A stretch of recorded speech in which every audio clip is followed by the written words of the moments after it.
Equal equal operator equality operator है।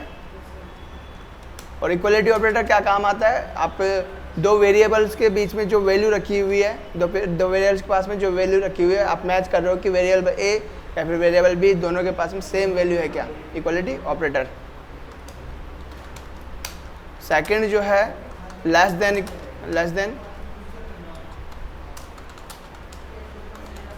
तो less than operator basically क्या आइडेंटिफाई करता है कि क्या लेफ्ट वाली वैल्यू राइट वाली वैल्यू से छोटी है क्या। ओके, तो ये चीज चेक करोगे आप यहाँ पर ग्रेटर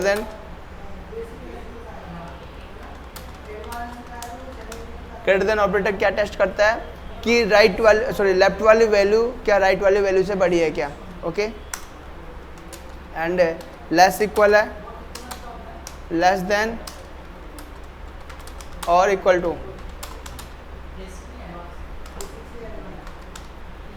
एंड फिफ्थ जो है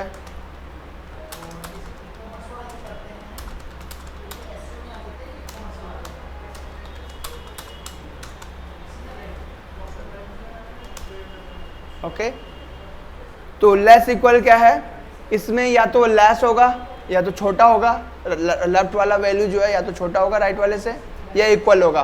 तो ये दो चीज़ें टेस्ट करता है, क्या ये वो छोटा है क्या वो बराबर है। फिफ्थ वाला जो हाँ ये ग्रेटर है, ठीक है, ग्रेटर देन और इक्वल टू, तो ये चेक कर रहा है क्या लेफ्ट वाली वैल्यू ग्रेटर है या इक्वल है कंपेयर टू राइट वन। तो हम यहाँ पे 3 वेरिएबल बना लेते हैं, int a is equal to 10,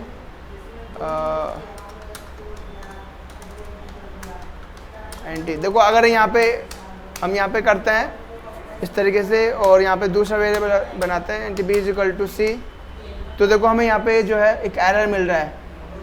ये जो है आपको कंपाइल करने की ज़रूरत नहीं है, खुद से पहले ही बता रहा है कि कहाँ पर एरर है, तो ये आपको सजेस्ट कर देता है कि कहाँ पर एरर है। तो एक्सपेक्टेड a है ना, इस तरीके से, तो आपको यहाँ पे वो लगाना है, वो ऑटोमेटिकली जो है एडजस्ट हो जाएगा। और यहाँ पर जो है एक और एरर है c तो हमारे पास है ही नहीं कुछ, है ना, तो यहाँ पर ये एरर है c, तो c कुछ भी नहीं है, 20 कर देते हैं। और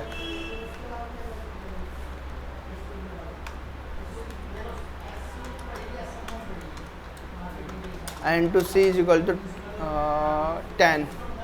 ओके, तो हम यहाँ पे कर रहे हैं प्रिंट f, और यहाँ पर हम दे रहे हैं प्रिंट f यहाँ पे बेसिकली अब प्रिंट f में जो हम स्ट्रिंग बनाते हैं ना डबल कोट्स के अंदर, उसको हम फॉर्मेट स्ट्रिंग कहते हैं। ओके, तो यहाँ पर हम क्या दे रहे हैं, a is greater than a equal to b, a या फिर a इक्वल टू c, ठीक है, a is equal to b and %d हम यूज लेंगे, और यहाँ पे अब सेकंड जो है वो वैल्यू आएगा a equal b expression. Okay, तो यहाँ से इसको रन करना है, लोकल विंडोज़ डिबगर रन करोगे तो अब अच्छी बात यह है कि हमारा जो है ये प्रोग्राम रजिस्टर्ड है, तो हमें किसी भी तरह का एरर नहीं मिलेगा यहाँ पे, है ना। और a is equal to b 0। Okay, यहाँ पर जो है आपको आंसर बूलियन में मिलता है, मतलब बूलियन वैल्यू 0 और 1 में या फिर ट्रू और फॉल्स में। तो बूलियन वैल्यू हमारे पास होती है ट्रू एंड फॉल्स। तो हमारे पास क्या है कि C के अंदर ट्रू एंड फॉल्स के नाम से कोई भी रिप्रेजेंटेशन करने के लिए कीवर्ड नहीं है, कोई भी कीवर्ड नहीं है ट्रू एंड फॉल्स बताने के लिए। तो हम जो है ट्रू के लिए यूज़ करते हैं, ट्रू रिप्रेजेंट करने के लिए 1 यूज़ करते हैं, एंड फॉल्स रिप्रेजेंट करने के लिए रिप्रेजेंट करते हैं 0। ओके, तो यहाँ पे क्या हो रहा है कि अगर 0 आता है इस केस में, जब भी हम जो कंपैरिजन ऑपरेटर है इनको यूज़ करते हैं और हमें ये 0 देते हैं, तो इसका मतलब ये फॉल्स है, यानी कि फॉल्स मतलब वो नहीं है। तो a is not equal to b, है ना, a b के इक्वल नहीं है, तो वो बता रहा है। और अगर सेम स्टेटमेंट को हम बताते हैं a इक्वल टू सी, अगर सी करते हैं तो सी के केस में क्या होगा,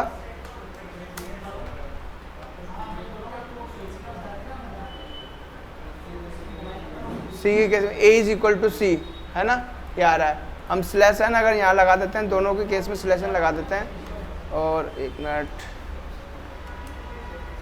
और यहाँ पे स्लैश एन हम लगा देते हैं, तो क्या होगा, हमें न्यू लाइन मिलेगी। और यहाँ पर a is equal to B 0, मतलब फॉल्स, और a is equal to C 1, मतलब ट्रू। ओके, तो ये आपको Boolean as a Boolean value ही देंगे। जितने भी कंपैरिजन ऑपरेटर्स है ये आपको आंसर देंगे 0 में या 1 में। 0 का मतलब फॉल्स नहीं है, और 1 का मतलब ट्रू, मतलब है।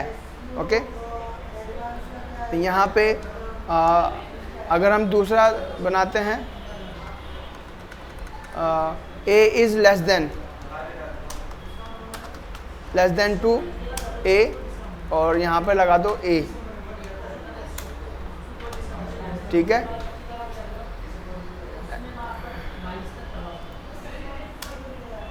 सॉरी, a नहीं b, यहाँ पे b होना चाहिए,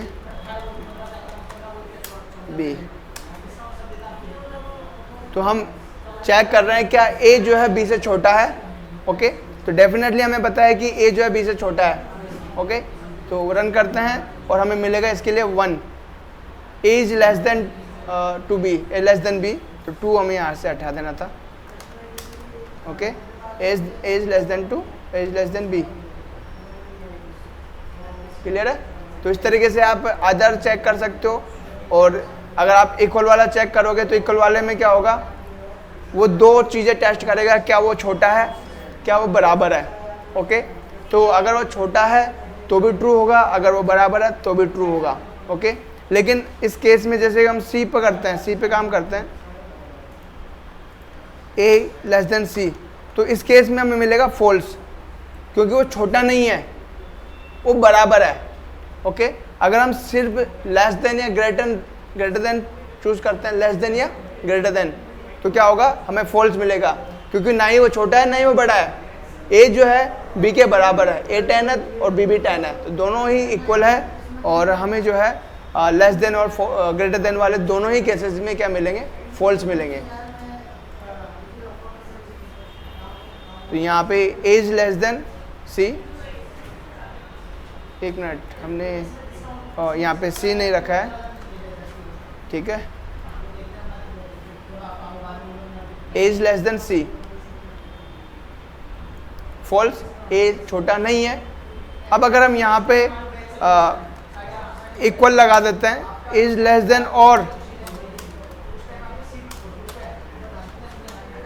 मतलब या तो वो लेस देन है या इक्वल है, ठीक है। तो अब हमने इक्वल लगा दिया, तो अब क्या होगा, अगर दोनों में से एक भी ट्रू हुआ, अगर वो छोटा हुआ या फिर बराबर हुआ, तो हमें मिलेगा ट्रू, यानी कि 1।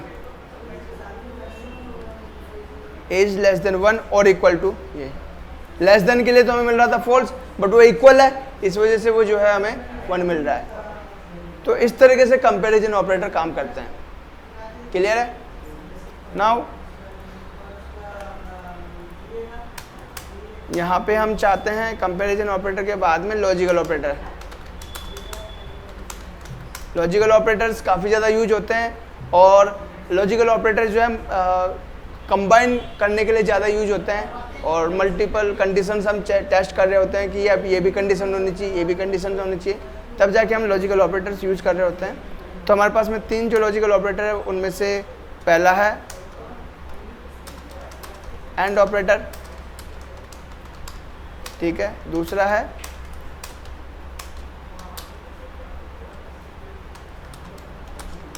और ऑपरेटर, तीसरा है not operator.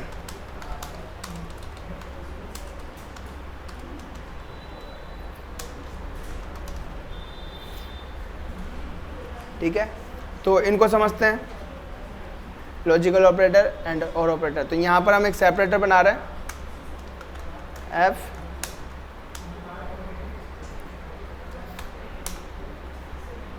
And slash N भी देना जरूरी था, और एक और दे देते हैं स्लैश एन। जितने स्लैश एन दोगे उतने न्यू लाइन्स बन जाएंगी। एंड अब यहाँ पे हम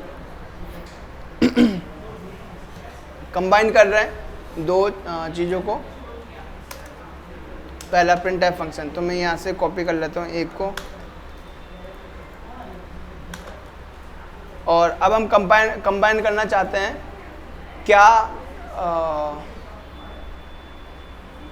हमें अगर एक टेस्ट करना हो कि a जो है 1 से बड़ा है और 20 से छोटा है, तो क्या चीज़ें टेस्ट हो रही, कितनी चीज़ें टेस्ट हो रही है?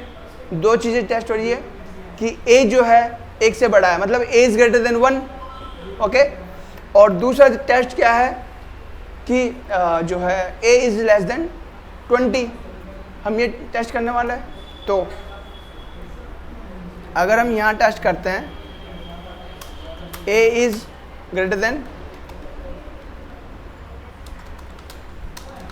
1, तो a इज ग्रेटर देन 1 का मतलब ये, ठीक है। और a इज लेस देन 20, और इसका मतलब क्या हो गया? a इज लेस देन 20, ये है। तो ये दोनों अलग अलग कंडीशंस हैं, लेकिन हम चाहते हैं कि a इनके बीच में ही होना चाहिए, ठीक है। a इनके बीच में होना चाहिए, मतलब या तो हो ट्रू या तो नहीं हो फॉल्स। तो हमें आंसर ट्रू और फॉल्स के बीच में चाहिए, ओके। तो अगर हम a की टेस्ट करेंगे, अगर मैं टेस्ट करूँ 20, ठीक है, सिर्फ 20 टेस्ट करूँ यहाँ पे, और a -10 हुआ सपोज करो, तो भी ये ट्रू आएगा, ठीक है। लेकिन इस केस में तो फॉल्स आएगा ना।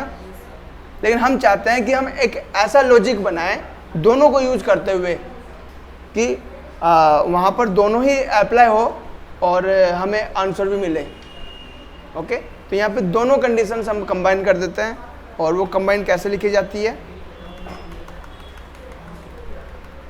a is less than c, a is less than c and greater than 1। हम ऐसा बताना चाहते हैं कि a जो है ना c से छोटा बट 1 b से लेस देन 20, ठीक है। एक काम करते हैं, a 10 है, b 20 कर देते हैं, c को इसको 20 कर देते हैं, इसको 30 कर देते हैं, इसको 10 कर देते हैं। तो a अब जो है c और b के बीच में है ना। तो a is less than b and greater than c। तो c 10 है, c जो है 10 है और a 20 है, तो a जो है ग्रेटर देन है c के। तो हमने ये सही लिखा है, ग्रेटर देन c, और b से छोटा है। स्टेटमेंट तो हमारा सही है, बट इस स्टेटमेंट को अब कन्वर्ट करना है किस में? एक्सप्रेशन में। तो एक्सप्रेशन में कन्वर्ट करना है तो आप क्या करोगे? पहला ये वाला स्टेटमेंट बना दो, यहाँ से कॉपी कर लो, यहाँ लिख दो, 1 मिनट। तो a इज लेस देन, पहले लेस देन वाला, लेस देन b, ठीक है। एंड, तो ये जो एंड है ना बीच में, एंड, इसको आप इससे चेंज कर दो, ठीक है। एंड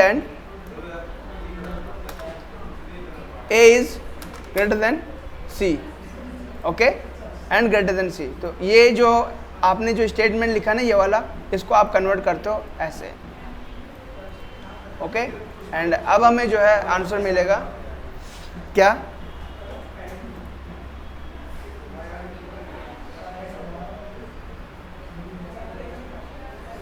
अच्छा ये रहा, ओके। इधर देखो,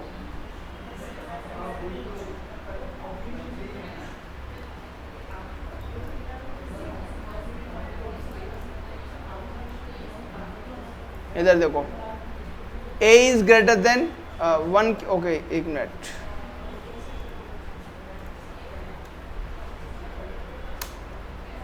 c और a is greater then b, okay, अब ठीक है।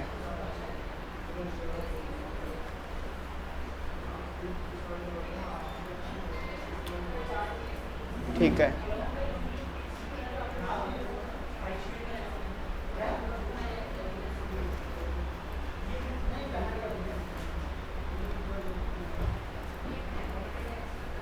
तो इधर देखो, हम पहला स्टेटमेंट जो है ए इज ग्रेटर देन सी है, तो वो क्या है, ए 10 है और सी कितना है,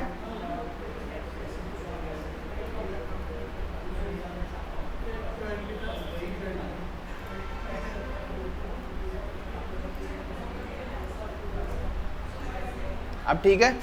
अब हमारे को स्टेटमेंट सही दिख रहा है, यहाँ रख लेते हैं इसको। तो C 10 है, B A है, A is greater then C, true है, ठीक है।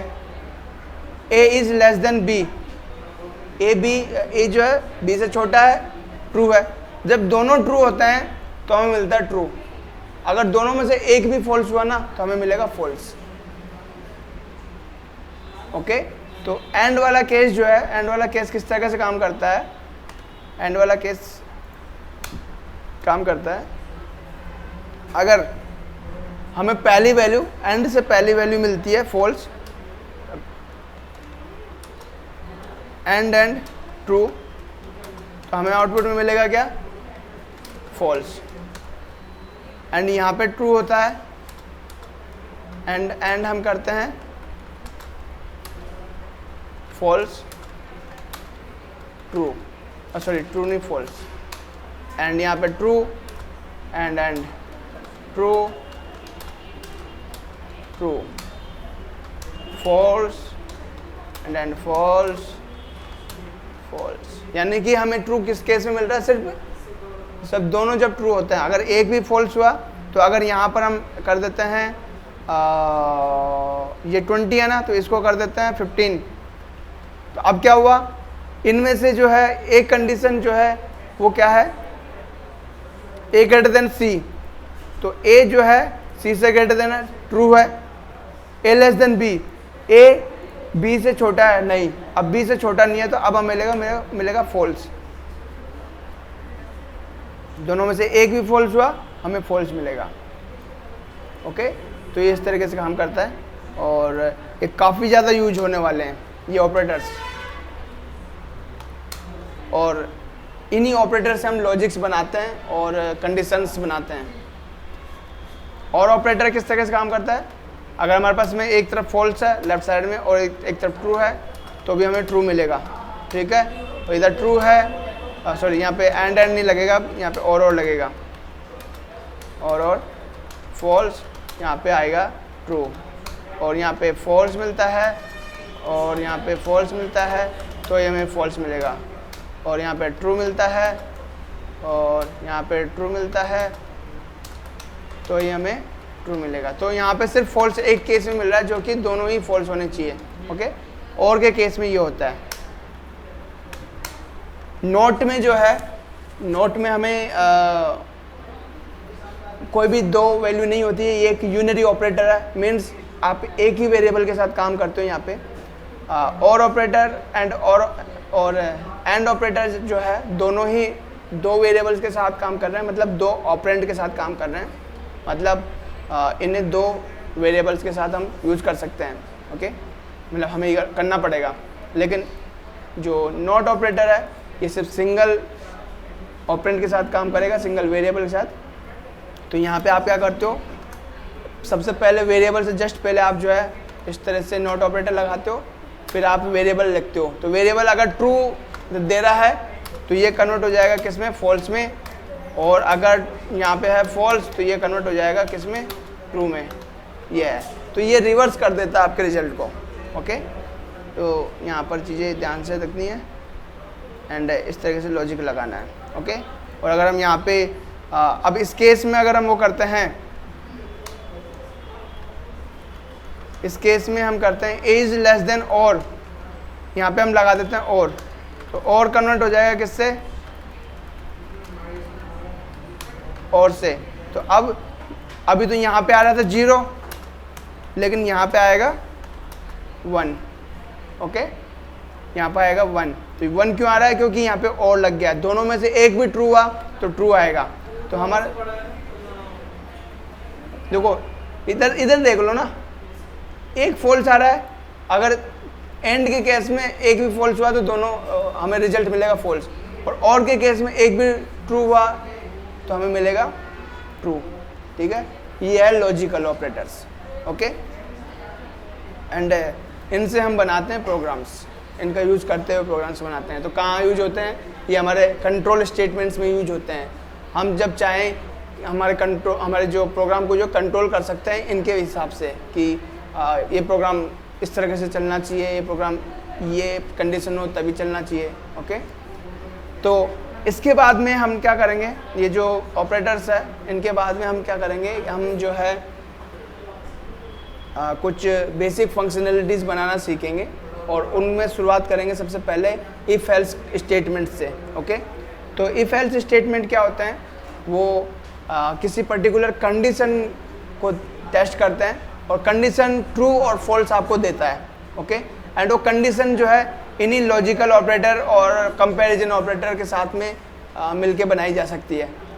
आप सिंगल कंपैरिजन ऑपरेटर लगा सकते हो या फिर मल्टीपल कंपैरिजन ऑपरेटर लगा सकते हो बाय यूजिंग लॉजिकल ऑपरेटर्स। तो यहाँ पे मल्टीपल कंपैरिजन ऑपरेटर लगाया हमने और उनको कंबाइन किससे किया है? लॉजिकल ऑपरेटर के साथ कंबाइन किया है। तो हमारे पास में एक फाइनल आउटपुट मिल जाता है। ओके, तो अब यहाँ पे इफ एल्स स्टेटमेंट करते हैं। आगे करना है या फिर इसको प्रैक्टिस करना है?